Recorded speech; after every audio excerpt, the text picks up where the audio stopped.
I always tell people if you know what you're supposed to do, like deep down, you know. And one of the biggest mistakes people make is constantly surveying those around them, and they will talk you out of your dreams. They will, because they're in that zone of comfort. If they've never done something like that, it's going to sound crazy. I remember so many friends who are making more money and more established who were like, I wish I could do that. And I'm like, you could do this. But they thought it was absolutely crazy. Why would you do this? Why are you doing this? Why would you walk away from this company that you built? This is what you wanted. You got what you wanted. Why are you doing this? And just deep down, I knew I had to do it. It's what I had to do. It was the most empowering decision of my life. And had I surveyed people, I would have been talked out of it. Would you have the chops to walk away from a business you built from the ground up? Do you think you could handle building exactly the type of business you'd always dreamed of, only to decide it wasn't the right fit after all? Or would you listen to your family and your confidants as they push back on your decision to give it all up and start over? Today, I'm joined by Jessica Yarbrough, the founder of a national business growth consultancy firm based here in San Diego. Jessica spends her time supporting and guiding entrepreneurs to help them realize their true value, get unstuck in their business, and finally earn the kinds of high fees they'd always dreamed of. A world traveler whose mom was a highly successful executive in the construction industry, Jessica has over 18,000 followers on LinkedIn, and her nearly 1,000 YouTube videos have garnered tons of views. So get ready as I sit down with Jessica for a high-octane discussion as she guides us through the intersection of leadership and life.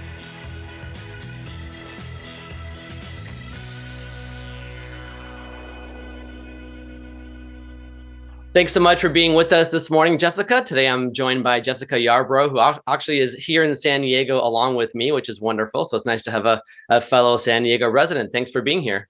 Thanks for having me on your show. Looking forward to our conversation. We've got a lot of really cool stuff to get to and talk about. And it was kind of funny, even though we were both in San Diego, we had never connected up until a couple months ago, but we share almost 300 mutual connections in LinkedIn. So talk about the power of connectivity and just networking, right? That's amazing. That's great. But I'd love to kind of, first of all, hear about how you got to where you are today. So you went to school at SDSU here in San Diego, and pretty early on got into kind of owning and starting and running your own business. Correct. I mean, I studied international business. I started managing companies at a really young age. I managed 3 different companies. Then I did some consulting on the side, wrote a business plan in college. But I didn't have the man with the key. And about 6 months after I graduated, I met the man with the key who had my exact same vision. And we built a startup company together. When you were a child growing up, then did you have an example around you, either siblings, uncles and aunts, parents they realized that they had more control over their career than other folks do? Yeah, I mean, my mother was a great role model. I don't come from a family of entrepreneurs per se, but my mother definitely was a powerhouse who made it in a man's world and, became scouted, which is why we even ended up in California, and was president of the National Association of Women in Construction. So, she was a CEO mom, and I got to watch her and see that. And she just always instilled to me at a very young age, like, you can be anything that you want, you can make it in this world. You have to be strong, you have to be resilient, you have to be tough. But you can do this. And you're capable, you're smart. She always just fed all of that positivity into me that gave me such a good foundation and a strong belief in myself. And that coupled with my personality of being stubborn, which was difficult, I'm sure, to raise, meaning that meant that even if someone were to come along and say, you can't do that, I was going to prove them wrong. It was more of a motivator than anything else. Yeah, I feel the same way. I can't do that. Well, just watch me. Watch me. Exactly. Here I go. Exactly. Yes. So you said that you wrote a business plan while you were in college. So did Correct. You go into your college years thinking you'd come out and start a business? Was that the game plan from day one?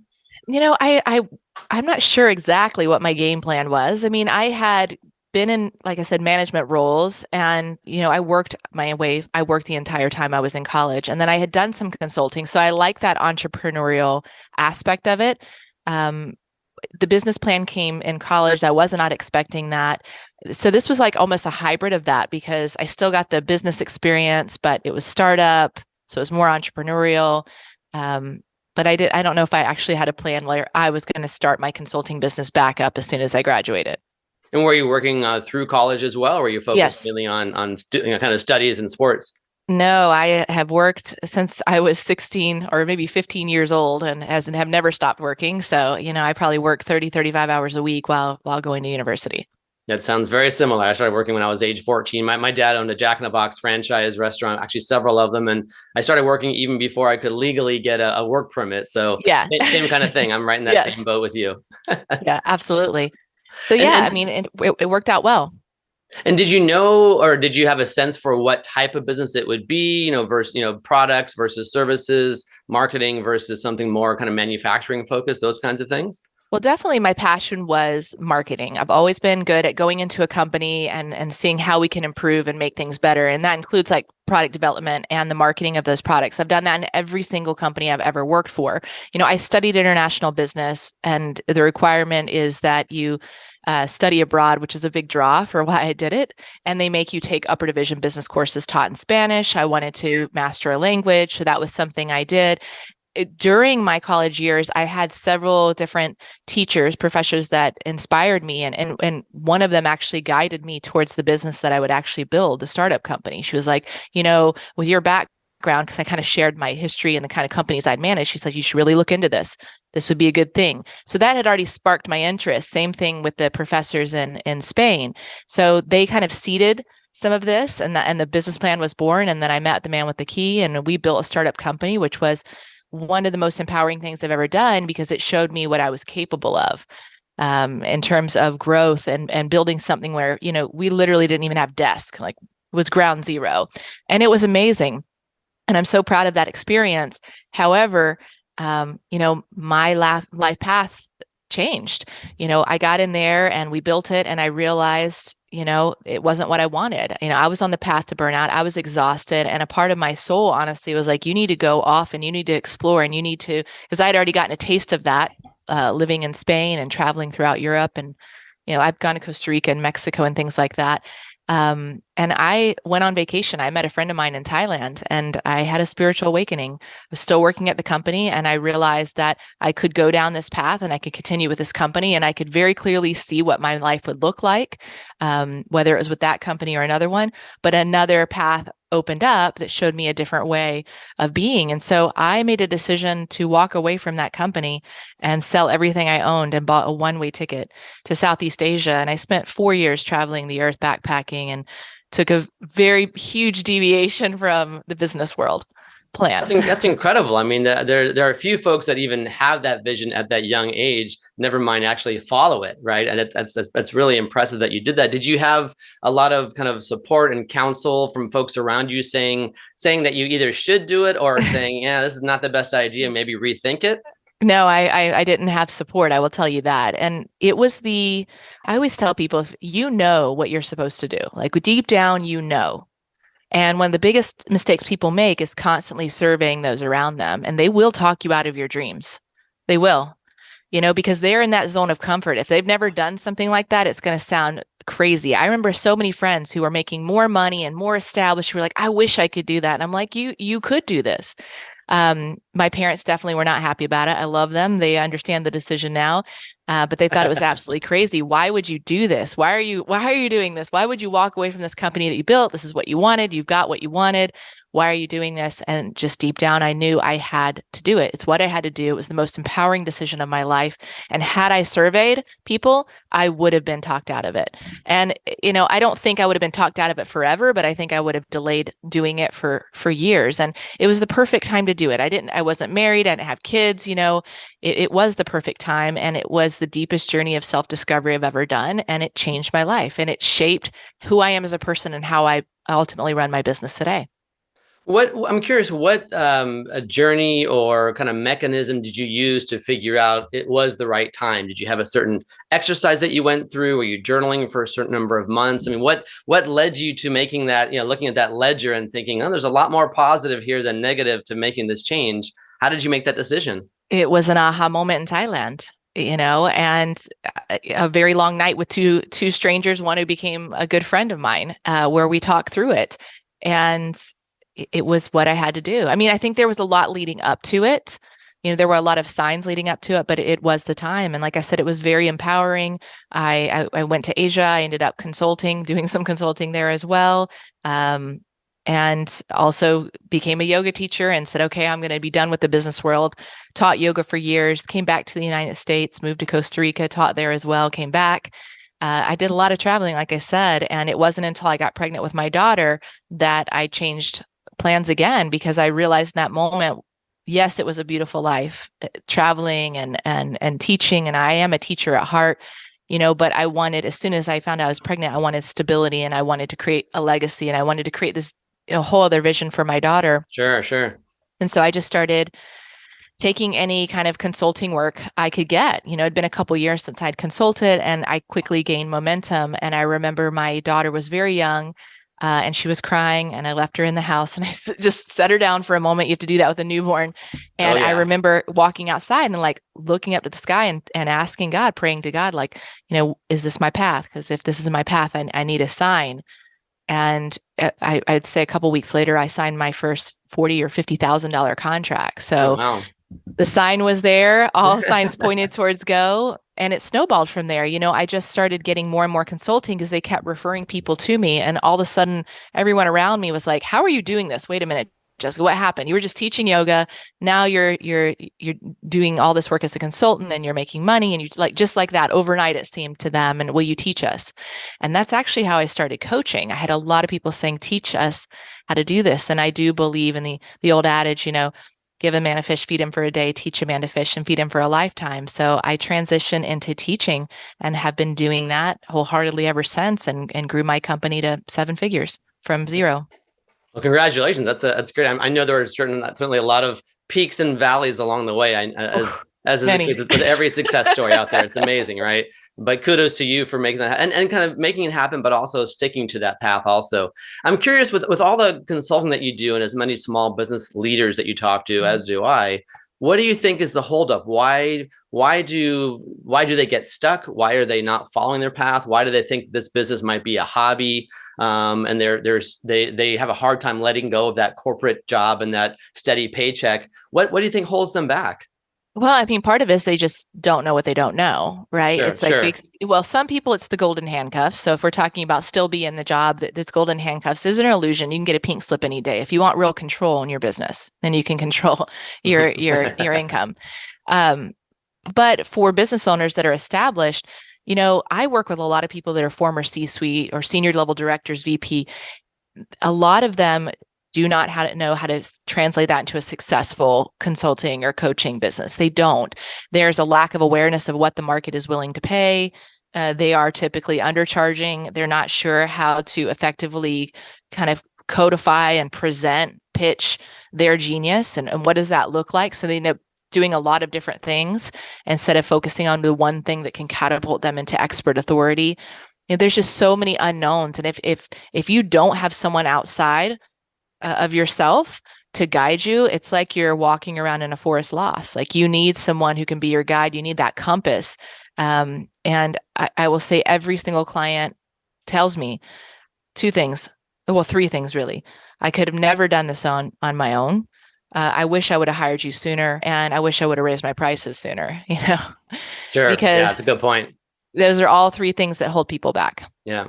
And it's easy. I mean, you talked about getting that first $50,000 engagement, early on. And, once you have that happen, you think, oh, this is great. And you think, I shouldn't ask for more. It's really easy to get a little complacent or feel, you don't want to, ignore the feeling of gratitude for sure. That's really important. Yes. But you don't want that gratitude to get in the way of saying, hey, I'm actually worth 75,000, not just 50,000, or whatever that price point might be for their particular business.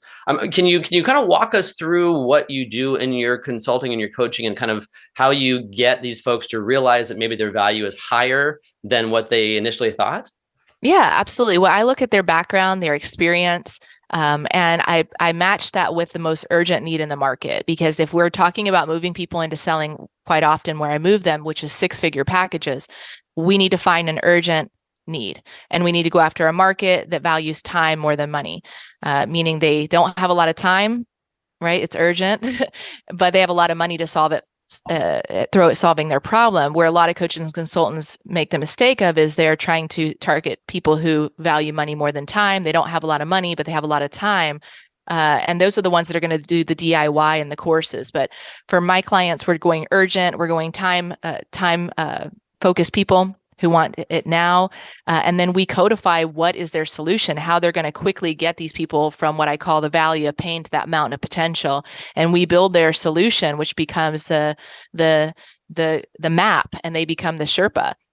And so all of that is the foundation of everything that we do. And from that comes, how do you build positioning? How do you create that perception that you are the expert? How do you create messaging that is relevant? How do you create an audience of decision makers that can't afford to pay you six figures for your time? And what's the systems that you need to put in place to scale? What's the team you need to put in place and scale? So to scale. So step by step, we map all of that out for them. But it starts with who they are and their gifts.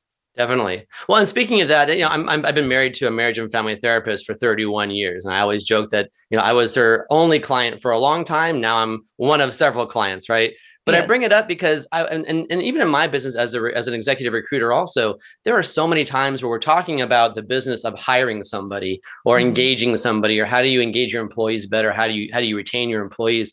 And inevitably what comes up also is kind of the personal side. There are things that leader, for whatever reason, is holding them back, or the way that they show up and they present themselves in a situation as command and control, as opposed to, kind of being that servant leader. Does that come up for you? Do you end up kind of straddling that line between, kind of the professional coaching and the personal therapy sessions to a certain extent? I don't go deep into therapy, but mindset is a huge component of what we do in the program. I don't lead with it because I personally am a strategist, but believe me, when I've seen every single thing come up that can sabotage someone's success, whether it's like, a guy not wanting to make more money secretly because he doesn't want to pay more ex-spousal support, a woman being afraid deep down of making more money than her husband, someone not wanting to do something because of something that imprinted on them from their parents. So these things that you learned as a child and that you're dealing with into adulthood can carry over into your business and your executive life as well. And so we absolutely do have to address underlying issues around all the limiting beliefs or self-sabotage patterns if you want to be successful. It's a huge aspect of business and personal growth. How does that now, your daughter is, I think, 9 now, is that right? She'll be 9 in October, yes. Okay, so how does that translate now in terms of what how transparent you are? I know 9 is a little bit young still, but I can remember growing up when my mom was a real estate agent and my dad, as I mentioned, was a Jack in the Box, restaurant franchisee. And I remember, I'm the oldest of 2, but I remember being part of conversations and hearing about what was going on, the good and the bad. Situation that came up with my dad's employees or clients of my mom's, why we had to move from here to LA and then back again a couple of different times. I remember being part of that, even at an early age, at 9, 10, 11 years old. How transparent and how much sharing do you do with your daughter to kind of give her that foundation also? I feel like I'm very transparent. She knows if something big is going on. I'm not discussing the day-to-day minutia, but she's curious. She's very interested in entrepreneurship. She desperately wants to work for me. She's a little young though. And I will absolutely discuss things that are happening, the good and the bad. And like I said, we celebrate wins and she hears some of the ugly, but not all, because she's still a kid and she doesn't need to be a part of every part of the conversation. But I mean, one of my values is having that transparency, and that we, I guess our parents were from that generation. They didn't really talk about things. Sounds like your parents did, but I think that the talking about, the discussing, the talking about our feelings and what's coming up and all of that, I didn't have a ton of that growing up. So I definitely shifted that paradigm in my house where we have those discussions and we are vulnerable and we do talk about our emotions and we do take ownership when we do something wrong. Sure. And talk through like why that happened and what triggered that and what's the root cause. And that's all part of that emotional intelligence I'm trying to foster within her. No, that's great. I love that. And even with my own team now, we have a small team. There's 7 of us total, but it's so easy to get down on yourself and you focus on the minutia of what you did wrong. But we have this exercise that we go through every week. What was your lesson learned from last week? But also, what was your success story? Because I think we're all A players, type A personalities, drivers. We're all about that success, and it's easy to forget that we had successes. They might be very small. Maybe they haven't gotten to the ultimate success quite yet of, filling a position in our situation, but each little success along the way will get you there. And I think that's a big part of it as well, is that celebration. Do you do similar kind of things with your coaching clients or with your team? Absolutely. You have to celebrate your wins, especially when you're working with and coaching high performers. Very Because much it's so. so easy Very to get much so. focused on the next goal. Be like, I Right. want to be, I want to be faster. I want to go further. And I'm like, well, you just 3x your revenue in the last 8 months. So, Right. Yeah. Don't you know, ignore that. That's a big don't accomplishment. ignore that. And Yeah. also know that every single level, and you're a business owner, so this is going to create a different kind of stretch, a different kind of growing pain as a CEO. And so it'll be intense for a moment, and then there'll be relief, and then it'll be tense again, and there'll be relief. That's I all agree. part of the That's process. great. I love that. One of the things I really like about all your tutorials and your YouTube videos as well is that you talk about the business side, but you really kind of come from a foundation of values, right? And Yes. understanding kind of what your personal values are, but also what kind of values do you want to, inject into your organization, and how you go about working with your clients. Did that evolve over time, or did it begin from values from the get-go, early on? Well, I firmly believe that I was raised with strong values. Do what is right. Always do what is right, even if it seems harder at the time. And integrity, especially like around money and just things like that, honesty, transparency. I mean, my parents did a really good job. And I feel like when you have that rock, uh, it's important. And I remember actually being kind of wet behind the ears and new in my business, and being shocked when people didn't share my values and acted out of integrity. I would be so surprised, because I'm like, how could you do that? And I just had to really learn that tool of discernment, and understand that not everybody is raised with that foundation. And so the evolution of embedding those values and into my business, it's definitely been a journey. And now I'm just very clear about the kinds of people that I work with, that I allow into the business in terms of my team, making sure we share values, and then also making sure my clients share values, because there's a lot of business owners out there, whether it's the coaching or consulting industry, that don't care about the people and they just want to make a buck. And I don't want to work with those people. I want to work with people that are going to do the right thing. And so what it does is the more that I've held true to that, and the more I've evolved as a business owner, the better clients I get. And Isn't it then amazing how that works? I it's totally amazing. agree. Yeah. Yeah. We have a situation right now with a client that's been difficult. We have, like yourself, we have, very, very strict, parameters in terms of what kind of clients we work with. And once in a while we'll deviate for various reasons, trying to help Yes. somebody out, what have you. But then, 9 times out of 10, you go back and you kick yourself and you think, why did I go, why did I deviate? I know Yes. the foundation of who I want to work with. I know what kind of client I need to make me successful. And yet Yes. once in a while, we still kind of, go off the rails, so to speak. And then you And pay we for it. regret it. Yeah. And you regret it. And then you have to figure out, how do you unwind it? It's never a pleasant experience. Yeah, and I think it's especially true, with my model. It's like our clients are connected. We have masterminds and we have retreats and things like that. So I have to look at, is this person going to add value to the group, right? Or is their personality going to jive with everyone else?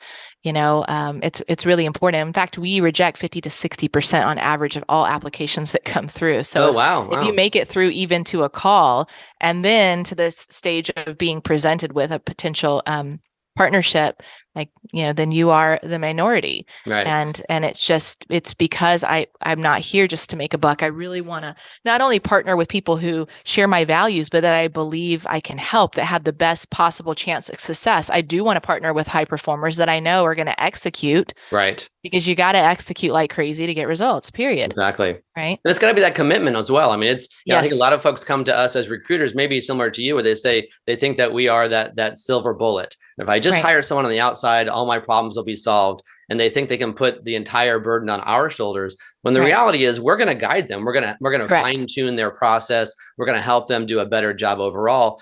But at the end of the day, we're not making the hire. They are making the hire. We are, kind of curating all the people that are out there that are potential candidates down Right. to the top 2 or 3. But they have to do the work. They have to do the Yes. legwork and the heavy lifting. And I'm sure it's probably similar for you as well. Absolutely. You have to be willing to do the work. And I think there are, like, exactly, people out there who just want, what I find is a lot of people, there's a percentage of the population out there that want the result at the end. They want the lifestyle. It's like, oh yeah, man, I want this. but they don't realize there's a lot of other steps to get there. And like you said, we can guide you. We can get every bit of strategy and support, and training and mentorship and love and accountability and all of that. But you have to take ownership and execute. And any successful business owner, which is why I like to work with, people at a certain level. It's like there is some track record there of hey, we've, whether it's a track record of being an established business owner, or like I said, if they've come from the corporate world and really climbed the ladder, then I know they've had a lot of responsibility. They have that grit and determination. And so we can take that skill set of a high performer and apply that to their entrepreneurial dream, and they'll be very successful. And one of the things that we talk with all of our guests about is values. It's so important. I think it's just the folks that I tend to gravitate towards as guests on our podcast, but also just clients, kind of like you described as well. And the value piece is really important. But I think also, and maybe again, this is part of being married to a therapist, but self-awareness is so important. And I think I'm amazed by how often clients will come to us, or prospects come to us that we decide to not take on as clients. And they have, a brand as a company in terms of what they sell, a product or a service. But then we start talking about what their employment brand is. Is it command and control culture? Is it working 70 hours a week? Is it, really intense, but a great payoff at the end? And a lot of companies either aren't aware of their employment brand, or they kind of fight against it, and they try to hire people that really don't fit into that brand. Do you have to grapple with that a little bit with your clients also? Not as much. We are trying to break patterns when they come to us typically. So a lot of the patterns that especially my clients who, again, worked in the C-suite, is they were working those grueling hours. I have a client who was from senior director in Silicon Valley. So the pressure, the hours, the no shutting off. And we have to change those patterns, especially if they're going to be successful and not burn out. And so some of the first things we do is reclaim their time and set very strong boundaries around their work hours, of their vacation. I mean, it's amazing how much inner work we have to do in order to make sure that they are going to not just default and work to work to work. Because if you get there, even if you hit your income goals, you're going to resent it, right? And that's not what we want. The whole point is, yes, you want to make more money and you want to make the impact, but you also want to be able to enjoy your life. I don't have clients come to me who want to be Gary Vee, or Grant Cardone. Like, my clients want to make, high six to several $1,000,000 a year, and they want to take plenty of vacations and time off, and they want to be present for their family. Family and time freedom are huge values for them. And so we have to make sure that their business model is aligned with that, but also that their practices, like their daily practices and their week schedule, their boundaries around their time is there. And it took me years to get ownership of my calendar in the way that I do now. But after I've learned those lessons, I can really help them. And oftentimes we'll cut their hours in half without even impacting how much money they're making. And it's a game changer, because they never knew that they could do business this way. I agree. And our business has been virtual since day one. So I started it 16 years ago. We've never had an office other than a co-working space, which is a good and bad thing, right? It's good because you have flexibility and you don't have to drive to the office or get suited up every day. But the flip side of that is that, work is always just 10 steps away. You don't get that. You don't have that physical barrier between you and your office to separate that out. And it's really easy to combine, if you will, or have that overlap, too much overlap between personal time and business time. And up until, it was probably even into 2021, I was still working just about every Saturday, 3, 4, or 5 hours of just catch up work or trying to get ahead for the next week. And I finally realized I don't have to work every Saturday, and that when I stopped doing that, it was such an eye opener and such a great relief to think, wow, I have a full 2 days off in a row on my weekend. It was kind of silly that it took me 14 years to figure that out. But now for the last 2 years, it's been wonderful. Now you got to take Fridays off. I know. Yeah, exactly right. No, I'm serious. That's a good point. It's a good goal to have. I tend to work a little bit less on Friday afternoons, but I haven't gotten there yet. That's a goal of mine for the second half of this year. Yeah, I mean, it's step by step. And again, it's just creating more structure, right? So right. There will always be more work. Yes. I got a list here. And every time I check a couple off, I add 3 or 4 more. Right, exactly. Right. That's the thing. And I think anybody working can relate to that. Like they're going to just keep giving you more. And so, I find that my performance drops, I don't know about you, towards the end of the week. Even Thursdays, I'm not as performing at the level as I am on Mhm. Monday or Tuesday. And so, Friday is kind of a wash for me. I quit working Fridays, I don't know, a couple years ago, Uh-huh. and held that boundary. Even my team knows. And so, it's also looking at how much you're really going to get done and in that time. If it's taking you 5 times or 10 times longer to process information, might as well move that hour to Exactly. Because you become I can get it completely done in in an it. hour on Monday is what it would take me four Right. hours on Right. Friday. Yeah. Yeah, your Yeah. level of efficiency changed. I kind of Yes. have that process during the course of my day. Mhm. I have a banjo sitting behind me. You can kind of see it there. I aspire to be an amateur banjo player. I'm that junior. But it's just a really simple thing where I can just take 15, 20, whatever, 30 minutes during the course of my day and just get a total break and do Love it. something completely creative, or I'll go take my dog for a long, hour long walk or whatever it takes. But during the course of my day, I find I need that refresh because I tend to Mhm. be more effective in the morning. And then afternoon, I'm starting to drag and oh my gosh, what else do I have to do? And I Yes. need to get outside, fresh air, whatever it might be, to really have that break. So that's kind of what I tend to do. Love it. You Yeah. got to have this. I'm the same way. Yeah, exactly. That's great. I know you have a big vacation coming up as well. So it's good that you have that Yes. balance for longer stretches also, which is kind of nice. Yeah, I mean, my goal has been for a while, and we've been working up to it to take 5 to 6 weeks of vacation per year, and that's where we've been at for several years now. And now some of those weeks, four of them are completely disconnected, but the fifth and sixth, I do have some working days. Can't get around that one quite yet. Yeah, Um, exactly. but to have at least once per quarter where I'm able to take a entire week off is and not answer emails, not be on Slack is really powerful, and be present with my daughter. That's wonderful. I love that. I love that for sure. Let me switch gears and ask you this question. So you talked about how most of your clients are experienced, seasoned, and successful executives that are trying to Mhm. kind of get off of that treadmill, if you will. I'm a Gen Xer. You're a millennial. You're working with clients, and so am I that are older than both of us in many cases, right? Yes. And you hear, I hate the stereotypes out there about Gen Z and millennials about the work ethic isn't there and they're not traditional enough. They don't care about boundaries or barriers and things. But the whole work ethic piece really just rubs me the wrong way. Mhm. I'm curious about how and if you have to overcome that when you're working with your clients. Is your work ethic or your focus or your path, if you will, different than what the older generations are, from what you see? I don't think so. I mean, my team is millennials. I think I might have one who just went from, Gen Z. Maybe we were shocked when we found out. An older It's like, Gen Z. what? Yeah, An right, older, right. yeah. Um, I don't find that to be true. I, Okay, great. I mean, I I'm feel I like I agree. Yeah. in most of my clients, on average, I would say 45 to maybe 60. Sometimes I get early 60s, but most of my clients are, I would say, in their 50s, late 40s, or somewhere in their 50s. I mean, I feel like we share a lot of the same values, Mhm. and they have a solid work ethic. Again, to me, it's not about what age you're born in.